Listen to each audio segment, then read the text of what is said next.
La siguiente ponencia está a cargo del doctor Riofrío Martínez Villalba. Juan Carlos es de la República de Ecuador. El profesor Riofrío Martínez Villalba es profesor titular de Derecho Constitucional y de Derecho de la Información en la Universidad de los Hemisferios, donde también ha sido decano en la Facultad de Derecho.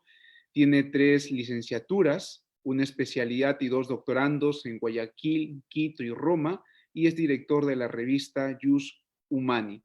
El doctor Riofrío Martínez nos va a explicar el tema titulado Estado de extremísima excepción reconocido tácitamente en la Constitución. Profesor Juan Carlos, dejo en uso la palabra. Bueno, para mí es un honor estar con todos ustedes, realmente en estas temporadas tan difíciles, de tanta convulsión, de tanta soledad a veces, efectivamente, por eso la luna detrás, ¿no? Como lo anticipé en el video, ¿no? Que refleja un poco los sentimientos que pueden estar embargando a gran cantidad de los ciudadanos hoy en día, ¿no? Quería meditar en estas jornadas un poco sobre el estado de excepción y su evolución en el tiempo, y a lo que hemos llegado hoy día. Porque hemos llegado a un estado de excepción light, en cierto sentido, en algunos países, no en todos, ya lo veremos, que convendría pensar en un rediseño del mismo y en un estado de excepción extremísima. Esto es la hipótesis que me manejaré aquí. En ciertos casos, la figura se ha quedado chica para las necesidades como las actuales de la crisis que vivimos en el coronavirus. Bien, entonces, como sabemos, bueno, todo esto comienza hace miles de años, cuando termina la monarquía romana y comienza la república. Hay unos cónsules, magistrados que gobiernan, pero ante las situaciones realmente difíciles, como las invasiones de los ejércitos, por ejemplo, de la Liga Latina o de los sabinos, bueno, se conforma la institución del dictador, al que se le dan todos los poderes para un mal muy, muy, muy grave, como es la vida de todas las personas que están dentro de una comunidad por, el, por las guerras, ¿no? Se le dan todos esos poderes y hay algunas limitaciones ya en Roma, que efectivamente son muy buenas. Digo, después el dictador cesa del cargo y siguen otras personas, ¿no? Pero eran situaciones realmente excepcionales. Esta es la primera idea, ¿no? La guerra depende muchas vidas de otras personas. Todo el sistema de guerras, el jus belli, comienza a desarrollarse después durante los siglos, especialmente también durante el movimiento constitucional, y se siguen dando especiales prerrogativas, sobre todo durante el movimiento constitucional, a quien ejerce el poder para enfrentar los graves males. Grandes prerrogativos. Esto es una cosa que es interesante, ¿no? Eh, ahora bien, después, digo, en las últimas décadas ha sucedido algo un poco especial, ¿no? Justamente después de la Segunda Guerra Mundial, que ha habido una paz muy grande en el mundo. Esto es digo, hoy por hoy ya las guerras entre nuestros países ha habido muy pocas y han sido no del tamaño de otras guerras después de la Segunda Guerra Mundial.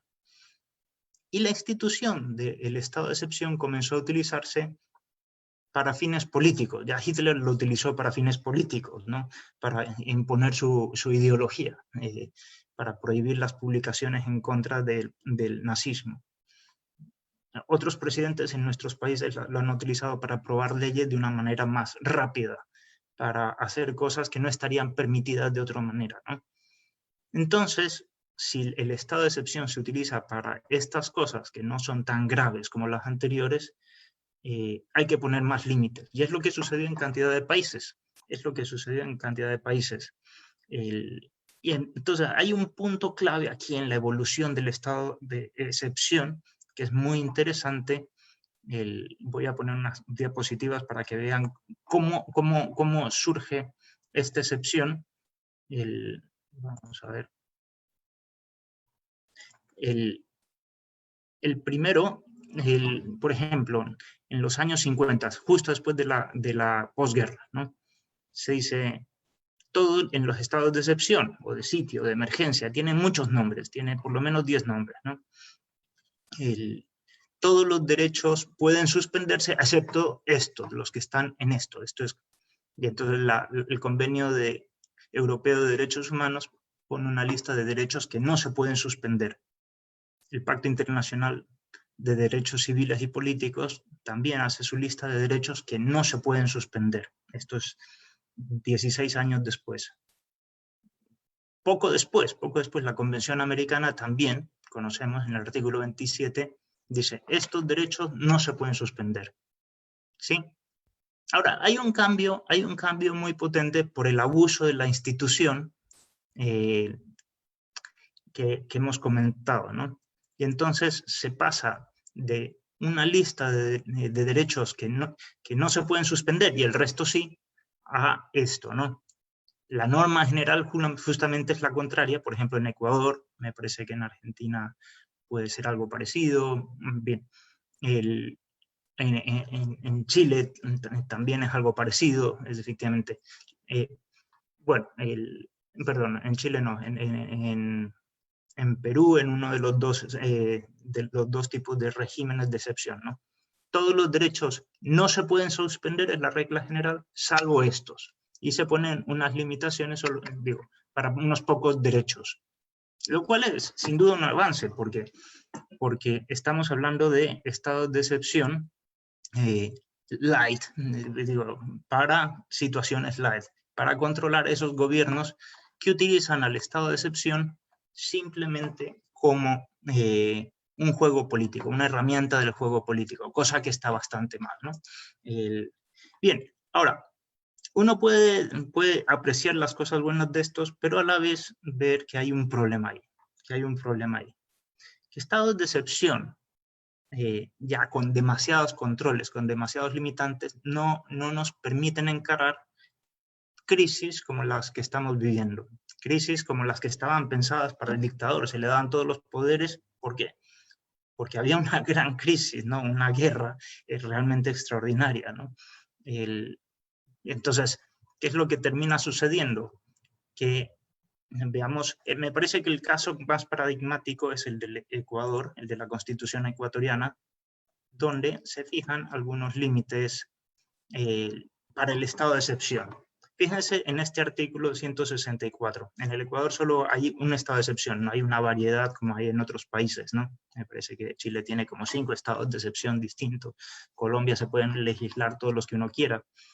Bien, y este dice, durante el estado de excepción, leo la última línea, la declaración del estado de excepción no interrumpirá las actividades de las funciones del Estado. Ya es un control demasiado reglamentario. Uno piensa, ahora, durante la crisis del coronavirus, ¿se ha violado esta disposición? Por supuesto que se ha violado, digo, se han interrumpido las actividades de las funciones del Estado. Y legítimamente, nadie piensa que esto es irrazonable, más bien es súper razonable. La misma Constitución tiene otras disposiciones que dicen, bueno, se pueden limitar estos derechos, ya hemos leído algo de este artículo 165, pero se ponen otras reglas. Por ejemplo, solo se pueden utilizar los fondos públicos destinados para ciertos fines, pero no se pueden tocar los temas de salud y educación. Bueno, lo de salud está bastante bien en estos tiempos de coronavirus, ¿no? Pero y educación, uno puede decir, bueno, si realmente está muy pesada la crisis, pues debería ser distinto.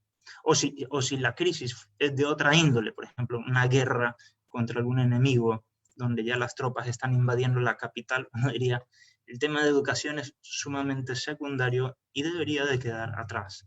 No está pensado este estado de excepción para todo el tipo de calamidades. Muchos países, ¿qué es lo que hacen? Por ejemplo, Perú, establecen 2 estados de excepción, ¿no? 2 regímenes de excepción. Otros establecen 3, otros establecen 5, y es muy complicado, ¿no? Es muy complicado. Aquí una primera idea que debería de salir es la siguiente. que en los estados de excepción debe haber una gradualidad. Se habla muchas veces de aplicación del principio de proporcionalidad y es cierto, ¿no? Es decir, a extremas crisis, medidas extremas. Si son menores, pues mayores controles, mayores limitaciones y todo esto. Esto no está muy bien conseguido en todas las constituciones. Es un punto crítico en todas las constituciones que he revisado. Quizás la más flexible en este sentido es la Constitución colombiana, que permite una proporcionalidad de medidas y no restringe tanto esto, ¿no? La Constitución del Ecuador es de las más rígidas, me parece, ¿no? Que dice, no se suspenderán las funciones del Estado. Bueno, uno dice, en esta calamidad, pues sí que se han suspendido. Por eso, basándome en los principios constitucionales que están previstos efectivamente, al menos en la Constitución ecuatoriana y si no en otras constituciones de manera implícita,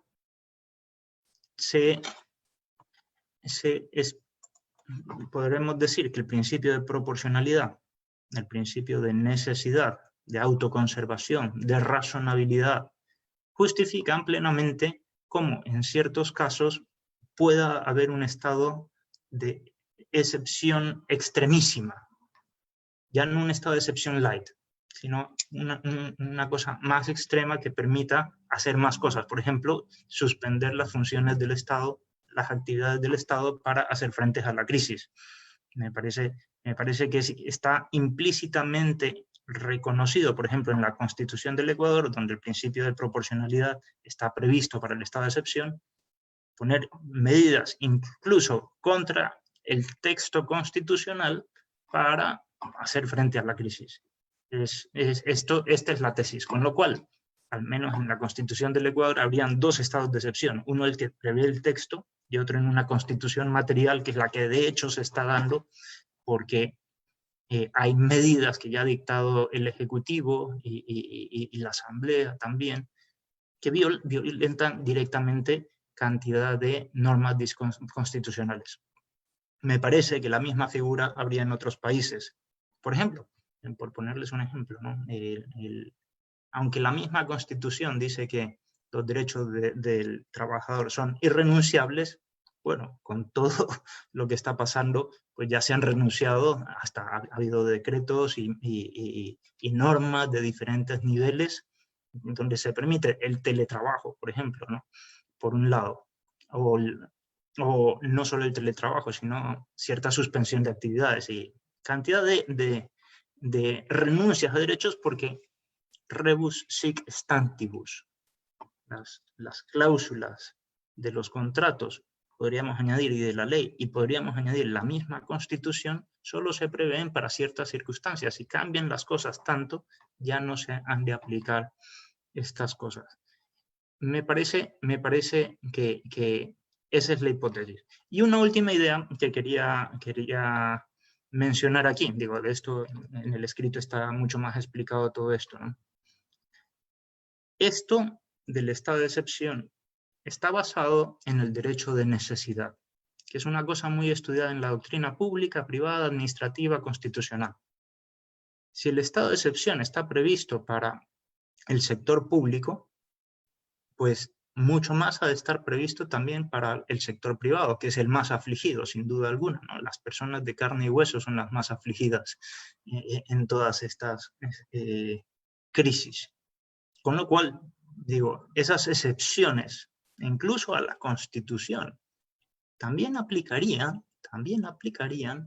a los privados. Digo, allá hay ciertas cosas del derecho civil que nos pueden servir, por ejemplo, el caso Fercito, la fuerza mayor, del derecho administrativo, el hecho del príncipe, del derecho internacional, la cláusula rebus sic stantibus, pero también la noción de estado de excepción, porque, por ejemplo, aplicando el principio de trato igual, las autoridades no pueden poner un régimen sumamente benévolo a las empresas del gobierno, donde incluso les pueden bajar los sueldos, y bueno, digo, y al sector privado no va a competir contra esas mismas empresas a nivel de igualdad. Esto tiene efectos también constitucionales en el sector privado, la instauración de un estado de excepción. Podríamos hablar muchísimo más sobre esto, pero me parece que las ideas principales al menos han quedado expuestas. Me quedo abierto a cualquier pregunta y les agradezco muchísimo. Juan. Muchísimas gracias, profesor Riofrío Martínez Villalba. Juan Carlos, siempre es un gusto escucharle nuevamente. Igual, las investigaciones del profesor pues, se las pueden encontrar en red.